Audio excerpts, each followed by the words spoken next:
Hey everybody, got an awesome video for you here today. Today I want to talk to y'all about Carrier, and in particular the two-door 59 series is the relatively new ones.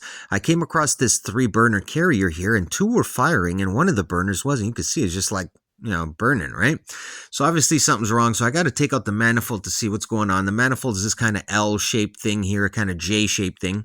4 screws that hold the manifold into the burner assembly. So I got to take out these 4 screws, and that'll allow me to kind of unscrew the manifold, okay? Because I got to, something's going on with these orifices here. Each one of those burners has an orifice. So I got to get these screws out and take out the manifold.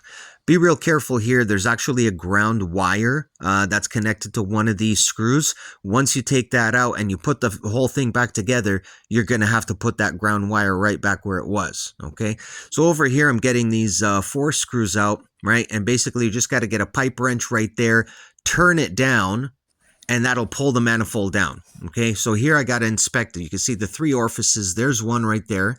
You can see the little hole in the middle. That's where the gas pops out of, right? There's the middle orifice there. Again, the hole in the middle, no big deal, right? And now you can see the 3rd right away. I spotted my problem. Friggin' spider web, man. Look at that. You got a spider web over here. So I just got this little wire over here. I'm going to pull the spider web out, right? Got to clean that up. Don't just stuff it back in there.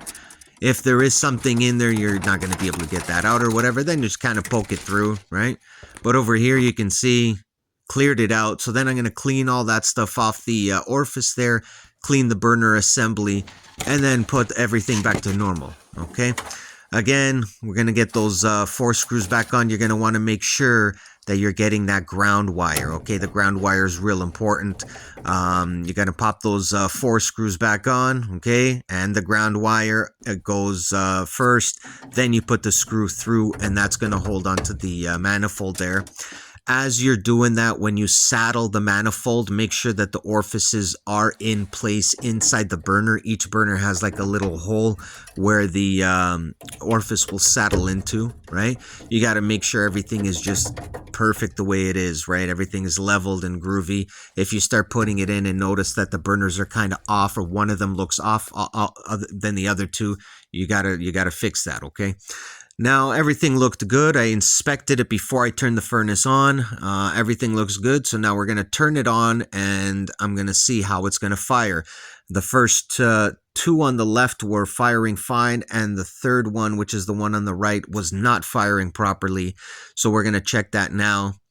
And boom, you can see there. Now everything is fine. It was no big deal. Right? Now, that little flame could have really screwed around with the wire, could have caused high CO. But basically, yeah, it would have still worked because it was still catching the flame sensor. So stuff you got to be careful. Spider webs can get in there and they can create issues. Thanks for watching. Y'all take care. Have a good one now.